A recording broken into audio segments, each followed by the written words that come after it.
The greater the spy, the greater the lie. I can't believe that that's actually on the poster.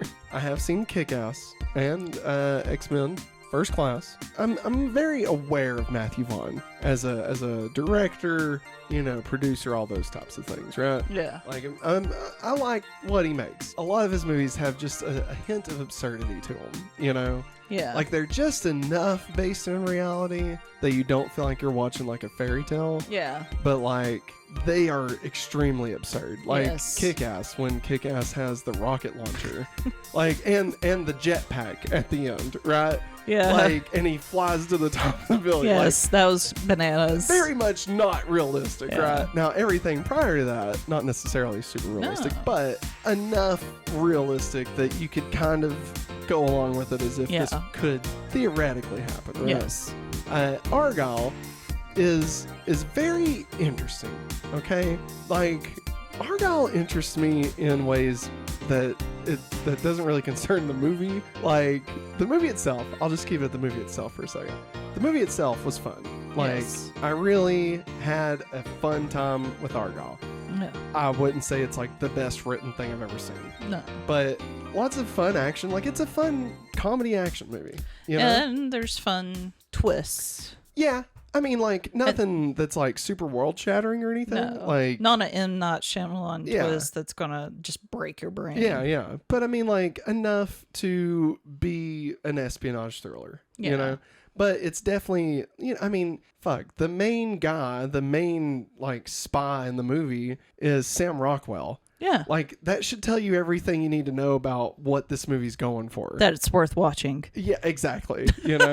Like, imagine if Mission Impossible was Sam Rockwell instead of Tom Cruise, and that's kind of what this is. Yeah. But there's also this, like, meta context about, like, this book that exists in this world. Yes. And, like, the book is actually, like, what's it called? Like, seeing the future, essentially. Yes. Like, very much talking about things that are happening in real life within the movie.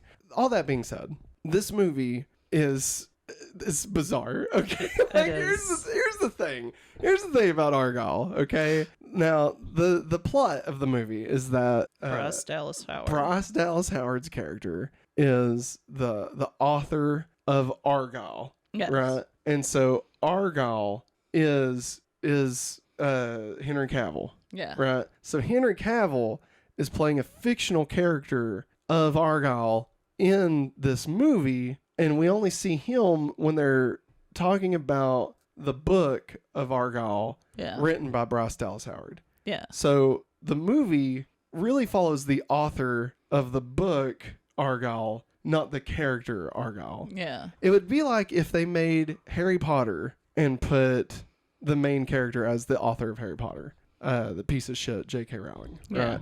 Like, if the movie was about her, not about Harry Potter, right? Like, that's basically what this is. Which is already, like, meta enough, Yeah. But then there's this whole other layer to this that's insane, okay? Should we put up spoilers already? No. You're unhooking the mic. That worries me. We're not in spoilers yet. Okay. So I'm scared. here's the thing. I gotta have the mic for this. So there's a book about Argylle called Argylle In the real life. in our world, okay? In this reality, this Earth Zero that we're in, right? The Earth X, whatever the hell you want to call it. And this book is written by the person that Bryce Dallas Howard plays. I can't think of her name. Ellie Conway. Yeah. Ellie Conway wrote in our world. I can go to Target. You can go to Amazon also. I can go to Amazon and order Argylle by Ellie Conway. Okay, this book is not the book. No, that this movie is based about. on. Yeah. Because this movie is about the fifth book, Fifth book. the fifth book in the Argylle series. Okay, and the book that came out is book number 1. All right. So, and here's the thing. Ellie Conway never published a book before Argylle. Nope. This is Ellie Conway's Yeah. first book, and it was optioned and had a $200 million budget behind it. And publication date of the book is this year. Yeah, like January 9th. Yeah. Yeah. 2024. So even if Matthew Vaughn had got a transcript of this book back when this was first announced, back in like 2020, 2019, something like that. Yeah. Like, they put $200 million. Now, here's the thing, okay? I'm saying all this because that's the company line, okay? That is what they're saying is the facts behind this movie, okay? I don't believe them, obviously. I think that obviously that's not the case. I think that it's almost, I think they were gonna do like a very meta ARG style marketing campaign for this movie. Is what I think that the original plan was to do. That they were really gonna build up this Ellie Conway character, like this author, like, you know, who's in seclusion and stuff, right? And like maybe there would be like some interviews and stuff that would happen, you know, all leading up to the book release of Argylle, which was supposed to happen last year. And then when you watch the movie and find out things like some twists and turns and stuff, that would have implications on our world, the real world's version of Ellie Conway, who again does not actually exist. No. In my opinion. I could be wrong. There are people out there trying to figure out who the real author is, okay? So the idea is now, the film theory is that Ellie Conway, fictional character, actually written by an actual author who wrote the book Argylle. And it's just a piece of marketing, almost like Scott Lang's book in Ant-Man Quantumania, where you can actually buy that book and it says written by Scott Lang. Yeah, and Scott Lang reads it to you if you buy it on Audible. Yeah, but obviously Scott Lang is a fictional character. Yeah. So it's like they're doing that, but they're trying to say Ellie Conway is a real person who Bryce Dallas Howard plays in this movie. Yeah. Not that Bryce Dallas Howard's Ellie Conway is real, but the person that she's playing is based off the real person of Ellie Conway, okay? It's based off of a fictional person. Well, a real person is what they're trying to say. But she's playing, like she's doing she's, like, I love shit like this because it's so ridiculous. And trying to get all these little webs, like, untangled is just, it's ridiculous and fun to me.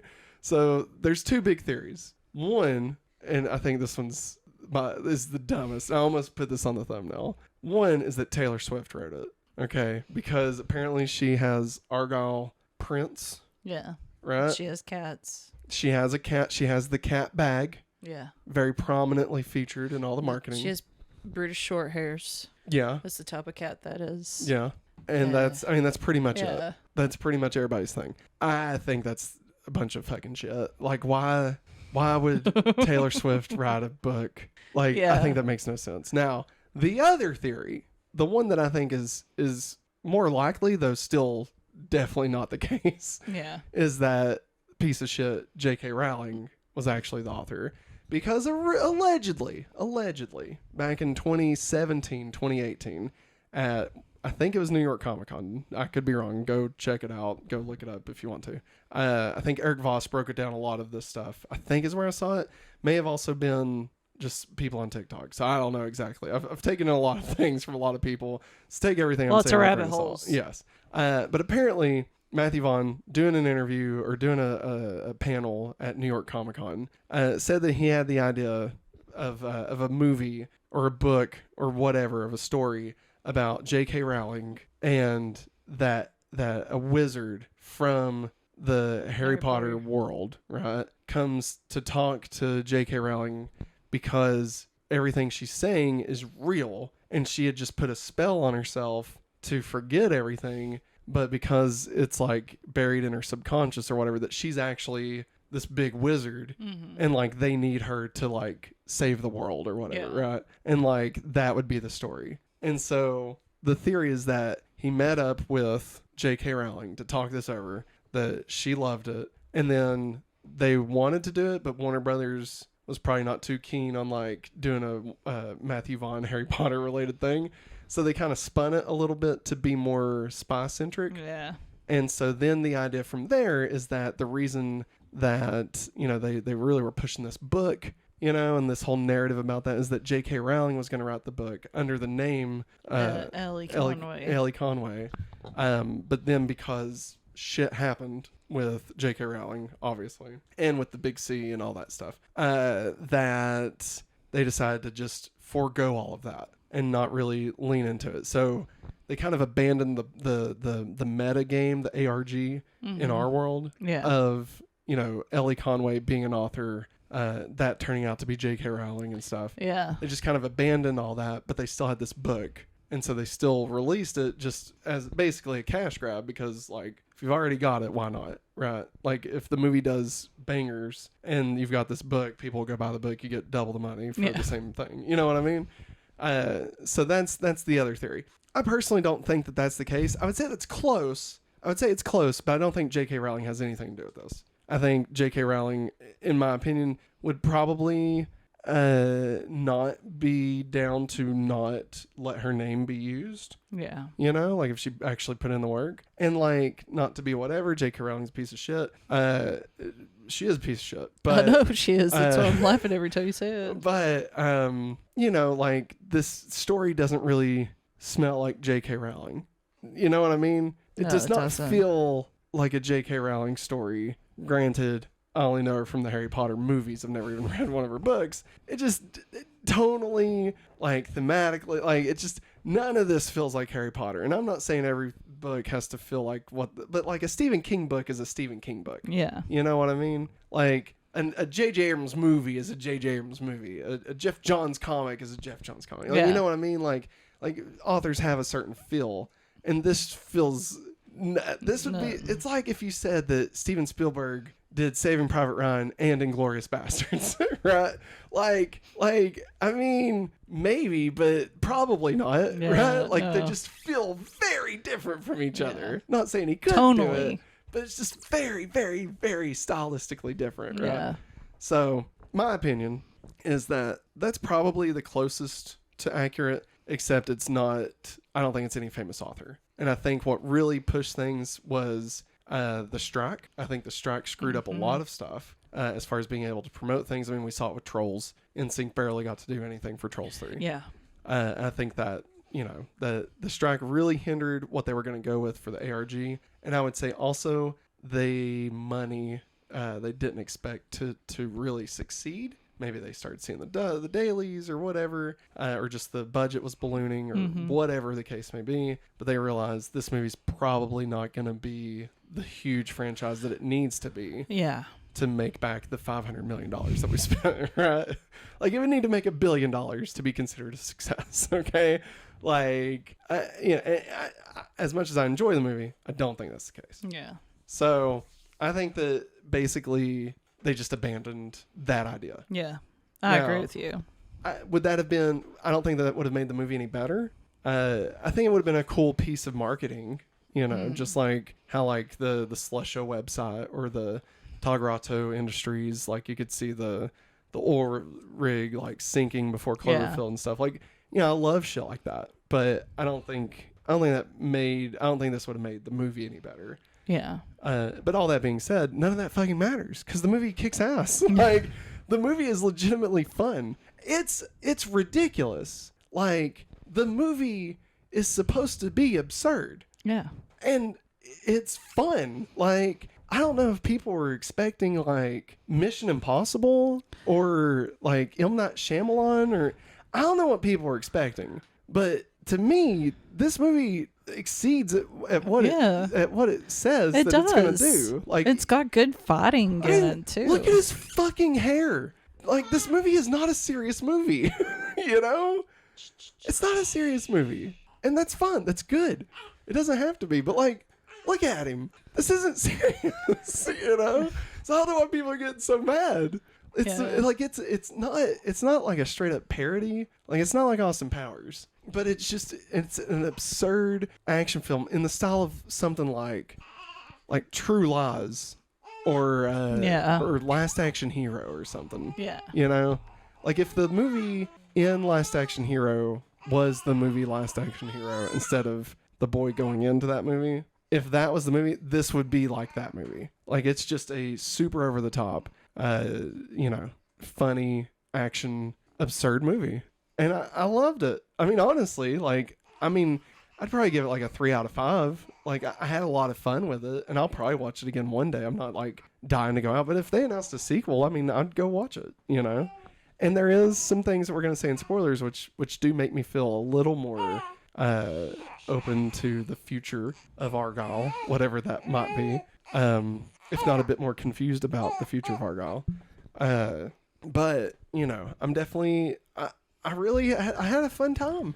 Yeah, it was You fun. know? I loved it. And I was kind of shocked to see how many people were in the theater with us. And I mean, some of the twists are pretty obvious. Yeah. And like, I think one But of the that's last part of the absurdity. Yeah, but one of the last ones, you know, like I think me and Matt had, you know, already figured it out in our brains, but we hadn't said anything to each other, but we pretty much we knew. And a girl like 2 seats down first, she goes, "What?"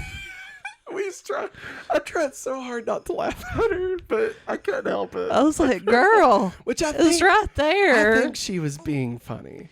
I think she was doing it over the top. I don't know, man. It sounded genuine to me.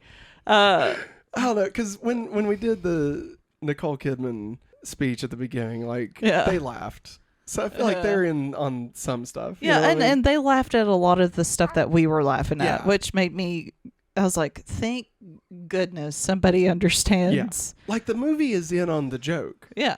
Like, and it's, like, the whole time, it's, like, winking at you, like, hey, this is ridiculous, right? Like, Yeah. it never goes as far as to, like, break the fourth wall and do that or anything. Yeah. But, I mean, honestly, there's one scene, and I can't really give too much about it, but it involves smoke. Smoke bombs. Yes, just a lot of smoke bombs in different colors. And I laughed so hard. Oh, in yeah. that scene. And skating. That's all I'm going to say. And I mean, oh, yeah. Those are the most absurd scenes. Dude, okay, like, at any point, if you're watching this movie and you're like, I don't get what it's going for, if you make it to the skate scene and you still don't know what movie And you're in, not laughing, like, you've you've missed the plot. You've missed it. This movie is absurd. It's like a fucking basketballs or something, right? You know, like, Oh God. I mean, it's much better than that, obviously, but like, it's that, like, it is an absurd. It knows it's an absurd movie. It's not trying to not be an absurd movie. I do feel like they missed out on one great opportunity for the end of the movie. Yeah. That they didn't do, and I feel like they really should have, and that would have been perfect, but they didn't. But we'll talk about that in spoilers. So speaking of spoilers, Maggie, anything else you want to say before we get into spoilers? No. Okay, well, wait, before you do that, would you recommend people go watch Argylle? Yes, I would recommend it, especially if you are already a big fan of Matthew Vaughn. Yeah. I think people that are very much into spy movies would like this. I think if they could just, you know, not go into thinking that it's going to be a very serious type of movie. Yeah. Because I could see my dad liking this. Yeah. I could see him still getting confused about some parts, but my dad would enjoy this because he always liked the Naked Gun movies. Yeah. Which I know, and I know that's far cry from this. For sure. And I will say this movie, it didn't hit the levels of like visual, like, oh my God, like something like Kick-Ass did. Mm-hmm. Or what I've heard Kingsman kind of gets into that realm a little bit. But this movie, unless I'm forgetting something, you tell me. Like, I feel like it doesn't really get on like the gory side of things. Like, no, there might be like one or two little things, but I feel like the majority of it's pretty. It's martial arts and stuff. Yeah. But It's almost like John Wick. Like, the action stuff is very much styled after John Wick. Yeah. But then, like, as the movie goes on, it gets more and more amped up to absurdity. I just don't really remember anything like... I'm trying not to get Argylle and Agents of S.H.I.E.L.D. mixed up. Yeah. Yeah, very because similar. Those last few episodes of Agents of S.H.I.E.L.D. that we watched yesterday. Yeah. Was it yesterday? Whenever it was pretty gory. Yeah. So I want to say that there's definitely not anything so visually big that I remember. Yeah. So, I mean, there may be, like, I don't remember anybody getting, like, shot in the head and, like, we see their brains or anything. No. You know, I don't really remember, like, a substantial amount of blood. Like, I was almost curious if this movie was only PG-13 because it felt like they really dialed back. Like, it could have been really gory. Yeah. And, like, it wasn't. So I didn't know if maybe they dialed it back to try and reach a bigger audience or something. I bet they did. But I don't know. I think it's still rated R. I could be wrong. Well, let's see. I was trying to think of the one cuss word they can only say once in a PG-13. But I'm gonna look it up real quick. I would definitely recommend checking it out. If anything that we've said sounds fun to you, then yeah, go check it out. Yeah, it is rated PG-13. It's rated PG-13. It's because they said frick. Yeah. One time. Okay. You're allowed one, and so it's definitely dialed back. Yes. So for PG-13, I almost wonder if they would have let it be an R-rated movie if it would have made more. I bet so. Because it did feel a little sanitized, just a little, not too much, but just a little. It says, in a nutshell, to describe this movie: slick, thrilling, and hilarious. Who the hell said that? I don't know. That's what it said on Argylle. wherever I looked up it on Google. So now we're going to get into spoilers. I see Eric says to give him a signal when it's over. We will, dude. We will. So no worries. All right, everybody. So this is spoilers if you don't want to know anything about Argylle. And I would say it is worth not knowing. Yes. But I also don't think it's going to ruin the movie for you. No. So here we go. Spoilers. I can't believe Argylle was dead the whole time. Can't believe it. Man, it was so sad. So, okay. The marketing of this movie, like the meta marketing, kind of gives away the ball game. Yeah. Like, but it didn't actually get there. So it's like they gave it away and then they were like, oh, I mean, no, not really though. Because like, I take it back. The whole thing with like piece of shit J.K. Rowling, where it's like, oh, she put a spell on herself to forget. Like, that is the story of this. Like, spoilers, obviously. But Ellie Conrad. Conway. Conway? No, it's her agent. She was Rachel Kyle. R. Kyle. Oh, yeah, that's it. Yeah. Yeah. R. Kyle. So she is Argylle. Yeah. Okay. That's the twist. Yeah. Right. Which I feel like it's kind of obvious. Kind of. But like in the trailers, they tried to make a big deal of like, who is the real Argylle? And it's like, oh, it's you. And like even in the movie, like that, when they say that, like he's like, now it's time to meet the real Argylle yourself. Yeah. Because you're Argylle. Like, I mean, it's not a big like reveal. Like, I mean, it is, but not like how they play it up in the trailer. Like, it's not like Henry Cavill walks out or anything. No. And it becomes more and more apparent that that's what's going on. As you're watching the movie. I mean, before you get there, you know that that's pretty much what it is. Yeah. And so what's fun is you're seeing the book version of Argylle. So Henry Cavill and John Cena. Yes, John Cena, God. And they're playing the Bryce Dallas Howard and Sam Rockwell. Yeah, Sam Rockwell characters. And so their love interests in the movie, which is pretty obvious from the get-go.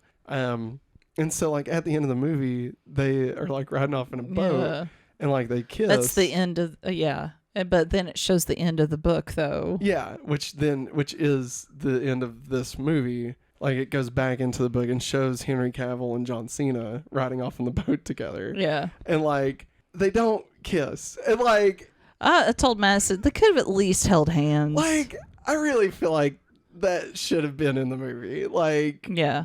I there's got to be a take of that somewhere. Yeah, and because like why not? I mean, why not? And then the part that I mean, aside from the post credit scene, when Henry Cavill shows up in the book, the reading part with a mullet, and he's like, "Hey, we need to talk."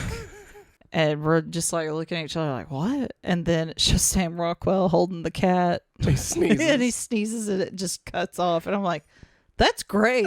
So this ending is so, like, it's so confusing because, like, the ending, if the ending was the ending on its own, no post-credit scenes, I would be more accepting of it because it's just an absurdity thing.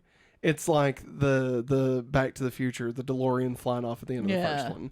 It wasn't actually to set up anything. It was more just one we're final. Cutting it, guys. Yeah, like this is it. Zemeckis said enough. Yeah, like here's the final twist for this movie. Henry Cavill is real, and his name is Argylle. Aubrey Argylle. Yeah, and then that's it, right? Yeah. And so you're supposed to be like, what the fuck does that mean? Yeah. And that's how I was. And then they show the mid-credits scene, which that's the only post-credits style thing. And it cuts back to the 80s. Yes. And this kid is walking into a pub called the Kingsman. And it has the Kingsman symbol. Yeah. And keep in mind, there was a prequel called The Kingsman. And he walks in, orders something with a twist or whatever, and then he gives him a gun. The bartender gives him a gun and says, you must be in a lot of trouble, darling. Yeah. And he says, what's your name? And he says, my name's Aubrey Argylle. Yeah. And then it pulls out and it says, Argylle. Book one, the movie. Coming soon. Yes. Right? And so, and that is apparently what the book Argylle that came out is. Yes, I think. I didn't really say in the description on Amazon. I listened to a little thing from Matthew Vaughn. Oh, okay. Since me and you watched the movie. Oh, okay. And so that's book one. And he said that he wants to adapt book one next. So. Well, that's the one that has Russians and Nazis in it. I'm not joking. That's what people said in it. He was also still playing the fact that this is based off of the 5th book in the series Argylle. Okay? Like, which is not real. Like, just to be completely clear, none of this is real. This is going to be hilarious if he gets to follow through with it. There is a real book called Argylle, but it was made as a movie tie-in. Yes. But now that book is being... See what I mean? It's so ridiculous. It's so fucking ridiculous. But I love it. And he said, and I haven't told you this yet. I wanted to save it for the show. Oh. So he said, because my thing was like, okay, so what the fuck does this have to do with the Kingsman? Right? Because, I mean, that's the Kingsman pub. We've not watched any of the Kingsman, so I don't know if there's a pub. But, like, obviously it's the symbol. It's the name. Is it just a reference, which is what you thought it could be? Yeah. Just a reference, just an Easter egg. And I was thinking maybe it was more tied into it somehow, which again, not seeing the Kingsman, so it's kind of hard to know for certain if that's the case, right? And so he said that essentially in his mind, Mauve, which is the production company, MARV, and I sat there every time I saw it, Mauve. Marv, what are you doing, Marv? that Marv is in his head. Okay, every movie in Marv comes from his head, and so that means that they are all in a shared universe because they all come from his head, and so they all share his brain, right? Yeah. And so he said, "Now I will say that in my mind, as we're making Argylle, this is Matthew Vaughn talking. I do see the Kingsman over here and Argylle over here, and perhaps something in the middle. Kick-ass. Between the two. No, that kind of bridges the two. I know, bridges the two. I know. And so that's, he said, now, will we get to do that? I don't know. But in my basically his inner continuity. Mind's yeah. Like, what's it called? Like a personal continuity? I forget what that's called. Headcanon. In my head canon, there you go. They're all a part of the same Marv universe, including Kick-Ass. Even though Kick-Ass is an adaptation of a book written by that dude. Is it Grant Morrison? No. Mark Waid? No. Mark Millar. That's his name. He did Kick-Ass. He's done other stuff too. So like I don't know exactly how that would work because it's like Mark Millar created that book, and that's not necessarily like a way for Matthew Vaughn to say that it's part of his. But I digress. It doesn't matter. He's saying that everything that's Marv is a part of the same shared universe because it all comes from his brain. Yeah. So in my opinion, he's looking at it more like how Kevin Smith views this universe. Yeah. Where it's like, Mallrats and Clerks are in the same universe. Yeah. Does it matter? Not really. Not until Jay and Silent Bob Strike Back, right? It doesn't really matter that any of this shit exists in the same universe. So So now that being said, okay, here's the thing. Oh, that boy. being said, because here's where it gets fucking confusing, okay? I know I've been subtle. I've been okay for a few minutes. Not subtle. I've been subdued for a few minutes. Okay. But if Argylle is tied in with the Kingsman, yeah. Okay, is it Argylle from the books, Argylle, or Argylle Kyle, who wrote the books? Like, in which world is the Kingsman the reality? Does that make sense? Like, is the Kingsman a part of the book franchise Argylle, or is the Kingsman a part of the universe that the book was written in? You know what I mean? Like, okay, here we go. I'm going to make this as easy as possible. I'm going to make it as easy as possible. What is spice? If the Kingsman met the Kingsman, if they met Argylle, would it be Henry Cavill or would it be Bryce Dallas Howard? That's what I'm trying to say. I know. I don't know which one, because here's the thing. If the Kingsman would meet Henry Cavill, then that means that Kelly Conway, that's what it is. That would mean that she is possibly the author of the Kingsman, and that any kind of continuity errors could be based on her being not a great writer.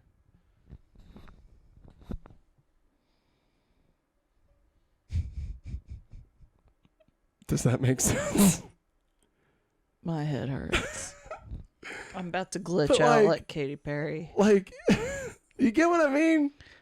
Yes. It makes no fucking sense is what I'm trying to say. It does not, and that's why my head hurts now. Like, again, the book, all that, but Henry Cavill still exists, and he's in the world that Bryce Dallas Howard is in, and his name is Argylle, but he's not. He plays Argylle in the book world, but he is a real person. But he's not the young boy that we see that's Argylle, because that's book 1 universe. So even though he grows up to look like Henry Cavill, he's not the Henry Cavill Argylle that meets Bryce Dallas Howard.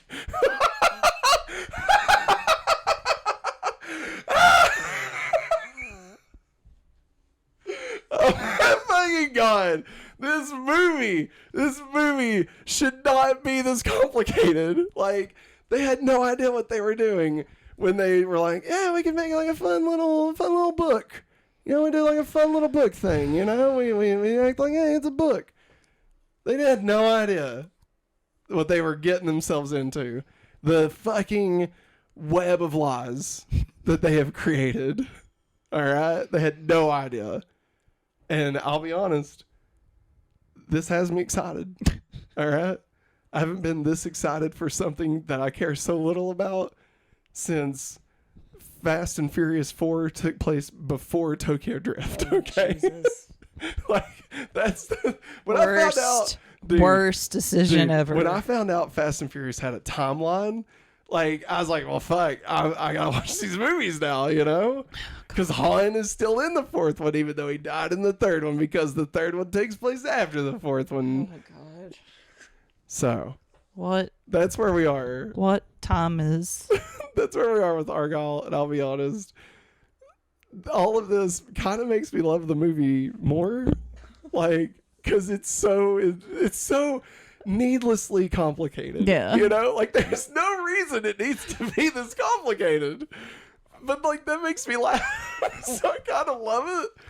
Why'd you have to go and make things so complicated? Argylles. That's it. Okay. That's all I got. I can't talk. My brain's broke. So no additional thoughts about Argylle, Henry Cavill. I thought Ellie Conway, Bryce Dallas Howard got to play the anxious, like, just shell of a person. Yeah. Like, just so, acting like they're so weak and stuff. And then she finds out she is a spy. Like, dude, she did so good. I just thought she was adorable before she found out all that. Yeah. I was like, she's like the most adorable person right now. I love it. I liked that when she did remember everything, she didn't lose that part of her. Though. No. Like, that personality still remained. Yeah. It's almost like they merged. You know? I really like that. And I like the fact that she still cared about her cat. Yes. Like, yeah. Like, that wasn't just a fluke. Like, and like, she did great. Honestly, and like the skating on the oil thing, like, bro, anybody watching this movie that gets to that. Oh yeah. Like, everybody, like, you have to realize what the movie people you're watching, that really like this movie that commented on the thing I was reading. They said, "Listen, you get to that ice skating, the oil skating part, it's game over, guys." Like, that's it. That's the movie, you know? Like, in the whirly-bird. The fact that the background music towards the end, you hear them like a choir or something say, "Whirly-bird." And I was so glad they didn't kill off Sam Rockwell. Oh, I God. was expecting it at the end where she was taking over. I was like, she's going to fucking bash his brain in. Also, and it's going to suck. I want to know how many takes they did with Samuel L. Jackson when they was downloading those files. He's clapping to the Lakers game. But like, no. I meant when it shows it downloading, you know, he's like, yeah. And then like when they turn it off, he goes, "Damn it." They're son of a bitch, you know. It was silly. He was just sitting there. Yeah. He's just biding his time, man. But I mean, he did that like 5 times, but it was the same shot. Like, it was like he had 3 minutes left before it was time for him to like go shoot Secret Invasion or something. And they're like, just clap. And he's like, okay. All right, I guess that's all we got. And when that turns red, you need to say a cuss word or something. That was ridiculous. But I did like what they did with Catherine Hahn. Right, Catherine Hahn's right? Catherine O'Hara. Sorry. God. Sorry. Are you okay? And, Bryan Cranston. Bryan Cranston, Zordon. Yeah.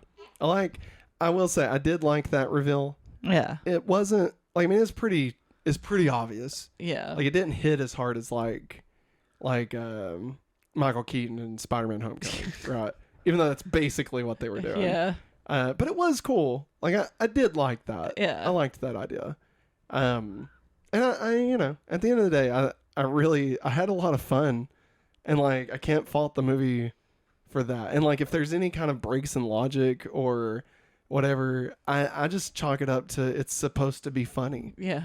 Like, the movie, you're not supposed to take this seriously. You know, it's absurd for a reason. And like, if the logic doesn't hold up, that's because it's absurd for a reason, you know?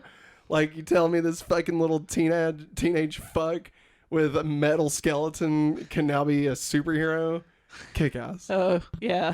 And that logic makes sense. Like, come the fuck on, you know? Yeah. Anyway. A baby girl!